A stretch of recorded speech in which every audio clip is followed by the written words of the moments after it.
Oke, assalamualaikum warahmatullahi wabarakatuh. Jumpa lagi teman-teman analis saham syariah. Pada kesempatan kali ini kita akan bahas salah satu saham yang diborong oleh Ustadz Yusuf Mansur, yaitu salah satu saham real estate. Nah ini ada yang tanya valuasinya itu seperti apa, karena kemarin sahamnya sempat auto reject atas satu arah, sehingga teman-teman mungkin banyak yang bertanya apakah layak investasi di saham ini atau tidak. Terlepas dari karena saham itu telah diborong oleh Yusuf Mansur kurang lebih senilai 30 miliar. Nah, kita akan jawab pertanyaan teman-teman, tapi sebelum itu kita trending dulu.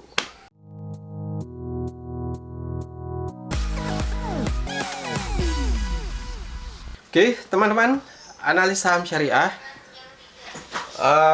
Pertanyaan soal real.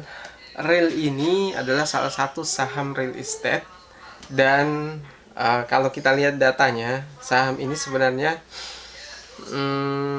baru listing di tahun 2019, jadi tepatnya 29 November 2019, dengan harga pelaksanaan pada saat IPO waktu itu adalah 105 per saham. Itu artinya ketika saham tersebut kemudian turun di harga terendahnya itu Rp50, masuk saham gocap, saham tersebut sebenarnya sudah turun sekitar 50% dari harga pada saat IPO waktu itu di tahun 2019. Nah, kalau kita lihat data dari anggaran dasar perusahaan, real ini bergerak dalam bidang properti, khususnya untuk real estate.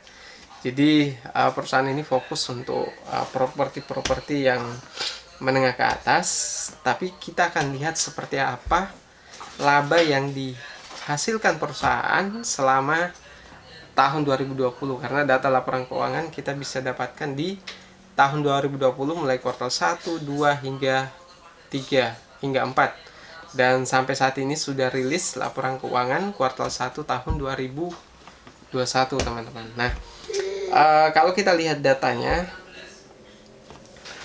data saham real itu singkatan dari, bukan singkatan ya, kode sahamnya dari perusahaan PT Repower Asia Indonesia. Nah, saat ini itu kemarin sempat arah naik hingga 34,32% di harga Rp90. Nah, kalau kita lihat valuasinya saat ini, teman-teman, itu PBV-nya 1,7. Nah, teman-teman, mau saya sampaikan, saya biasa sampaikan untuk cara sederhana menilai saham itu wajar atau tidak. Kalau return on equity-nya bisa setara dengan PBV-nya, itu baik. Setara maksudnya banyak pakar-pakar di luar negeri sana, kalau saham itu return on equity-nya bisa sampai 10%, maka PBV-nya layak sampai 1%. Kalau ROE-nya bisa, rasio ROE-nya bisa 20%, maka PBV-nya bisa 2 kali.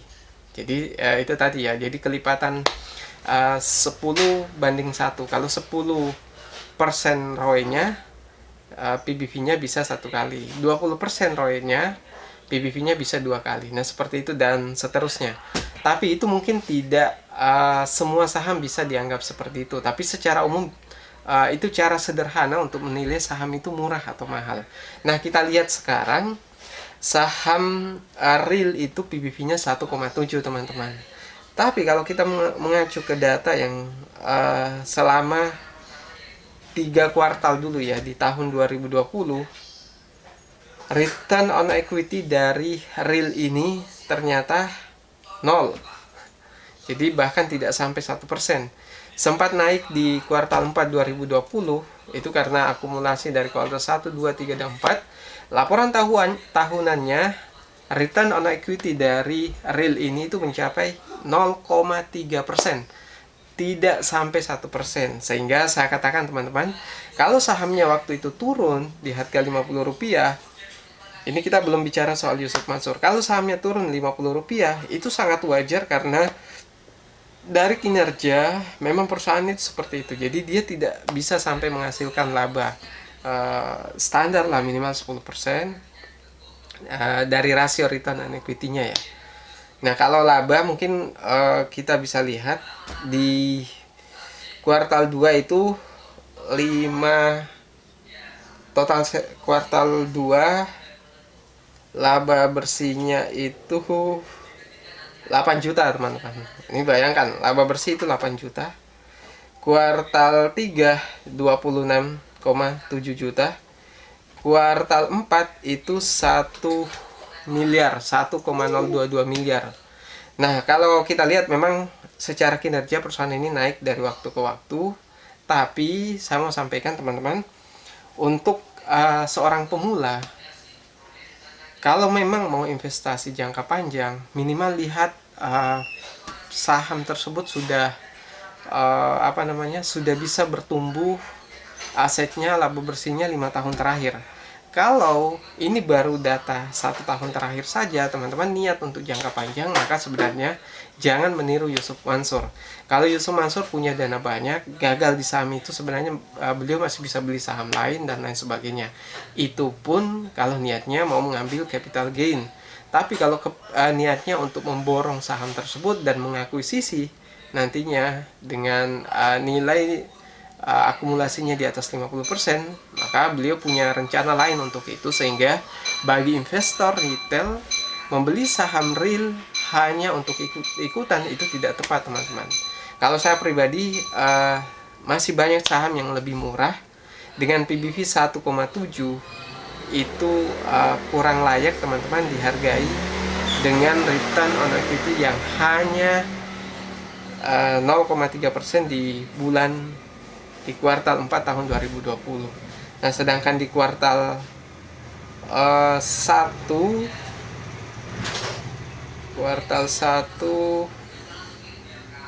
2021 ya, return on equity dari real ini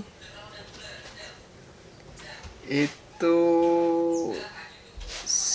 0,7, naik lagi dari 0,3 di bulan Desember, naik menjadi 0,7. Nah, mungkinkah saham ini akan terus naik? Saya katakan bahwa kita tidak punya cukup data untuk menilai bahwa saham ini akan terus bertumbuh atau tidak, mengingat saat ini masa pandemi, banyak proyek yang pada akhirnya tidak bisa jalan karena terkendala pandemi. Jadi teman-teman, saya sampaikan, beli saham ini di harga PBV 1,7, saya katakan mahal kalau secara fundamental. Kalau teman-teman mau ikut-ikutan karena lagi sentimen positif, karena Yusuf Mansur memborong saham ini hampir kurang lebih 30 miliar, maka bisa saja saham ini akan naik. Saya katakan bahwa saham ini tidak akan naik. Bisa saja nanti siang saham ini akan arah kembali auto reject atas, atau sahamnya naik di harga tertingginya dalam sehari. Bisa saja terjadi itu, dan bisa saja berhari-hari, karena ini masuk kategori saham yang lagi booming saat ini, sehingga bisa saja sahamnya naik berkali-kali lipat. Nah, saya katakan teman-teman, bisa saja sahamnya naik berkali-kali lipat, tapi kemungkinan untuk turun juga besar, karena saham ini kalau kita lihat kinerjanya itu tidak seperti yang kita harapkan bila kita bandingkan dengan valuasinya saat ini. Dengan PBV 1,7 bagi saya itu mahal, mengingat kinerja perusahaan juga belum bisa maksimal, dan ada nilai positifnya juga. Jadi perusahaan hingga saat ini masih bisa untung. Nah, ini yang menarik teman-teman, dengan laba bersih 580 juta saat ini, dengan total sales 4,9 miliar. Jadi kalau kita bandingkan ekuitasnya 350 miliar, sedangkan total salesnya 4 miliar. Teman-teman bisa hitung berapa rasionya, dan mungkin saya bisa mengambil kesimpulan untuk saham ini. Jadi teman-teman, ini cuma konten selingan saja menjawab pertanyaan teman-teman soal valuasi saham real yang diborong oleh Yusuf Mansur itu seperti apa.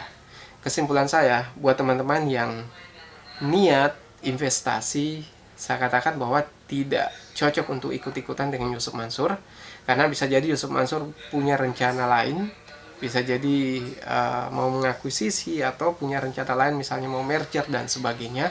Tapi buat retail ini tidak cocok untuk investasi jangka panjang. Yang pertama alasannya karena kita belum cukup data untuk menilai saham ini layak investasi atau tidak. Kedua, dari segi valuasi itu cukup mahal dengan valuasi PBV 1,7 dan return on equity yang tidak sampai 1%, itu mahal teman-teman.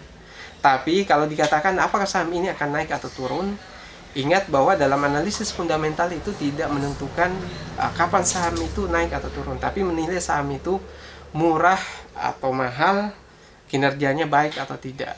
Tapi kalau dikatakan apakah saham ini mungkin akan naik lagi, akan arah kembali, mungkin saja selama sentimen positifnya tetap berjalan teman-teman. Jadi sentimen positif tetap jalan dan kemudian tidak ada info-info yang, tidak ada berita yang membuat saham ini membuat saham ini harus dijual besar-besaran oleh para investor. Dan kalau Yusuf Mansur tetap memegang saham ini, bisa saja sentimen positifnya terus berlanjut teman-teman, dan mungkin saja masih akan arah kembali atau paling tidak akan sahamnya akan naik terus. Nah, itu yang saya sampaikan teman-teman. Jadi jangan salah paham, saham yang fundamentalnya jelek sekalipun itu masih bisa tetap naik kalau sentimen positifnya cukup baik, bisa mengangkat saham tersebut naik lebih tinggi lagi. Tapi bukan berarti saham itu untuk investasi jangka panjang bagi retail itu kurang tepat. Tapi untuk trading bisa saja, untuk analisis teknikal itu menarik teman-teman. Jadi silahkan diputuskan layak investasi di saham ini atau tidak, silahkan ambil keputusan. Saya tidak membuat video ini untuk memastikan bahwa teman-teman harus investasi atau tidak. Ini hanya bahan pertimbangan saja. Soal valuasinya yang saya katakan mahal itu karena faktor fundamentalnya. Oke teman-teman, kalau ada pertanyaan silahkan komentar di bawah. Kalau suka video ini silahkan share ke berbagai sosial media. Sekian dari saya. Assalamualaikum warahmatullahi wabarakatuh.